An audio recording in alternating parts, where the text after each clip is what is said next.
আসসালামু আলাইকুম। ইনসাফ এডুকেশন থেকে সবাইকে প্রাণঢালা শুভেচ্ছা জানাচ্ছি। এই মুহূর্তে আমাদের সাথে রয়েছেন রাশেদুল ইসলাম, যিনি মাত্রই ভিএফএস থেকে ভিসা কালেক্ট করে নিয়ে এসেছেন। চলুন আমরা তার বিশেষ ভালো লাগার অভিবাদন শুনি। রাশেদুল, অনেক অনেক অভিনন্দন আপনাকে। তো ধন্যবাদ। ভিসার কপিটা একটু দেখান এবং অনুভূতির প্রকাশ করুন। জি, আমি মোহাম্মদ রাশিদুল ইসলাম। আমি ইনসাফ এডুকেশনের সাথে দীর্ঘ 1.5 বছরের মতো ছিলাম। তাদের ফাইল প্রসেসিং অত্যন্ত দক্ষতার সাথে কাজ করে, এবং এই ইনসাফ এডুকেশনের মাধ্যমে আমার ফ্রেন্ড সার্কেল অলরেডি প্রায় 10 থেকে 12 জন জাপানে আছে। আমি তাদের সহযোগিতার মাধ্যমে আমি এই এজেন্সির খোঁজ পাই, এবং তাদের ফাইল প্রসেসিং দেখে আমি আমার ফাইল প্রসেসিং এখান থেকে করি।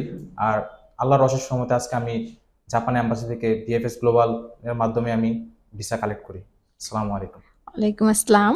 রাশেদুল, আপনার কোন প্রোগ্রামের জন্য অ্যাপ্লাই করেছিলেন আপনি? জি, আমি ল্যাঙ্গুয়েজ প্রোগ্রামের জন্য অ্যাপ্লাই করেছি। আপনার ইমিগ্রেশন কি ছিল? আমার ইমিগ্রেশন হচ্ছে হিরোশিমা। আচ্ছা।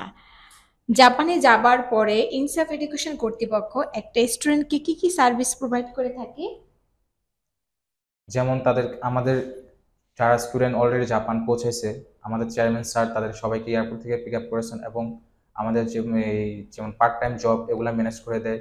তারপর আমাদের ডরমিটরি থাকার ব্যবস্থা করে দেয় চেয়ারম্যান স্যার, এবং সবাইকে স্যার অনেক স্নেহ মহাব্বত করে।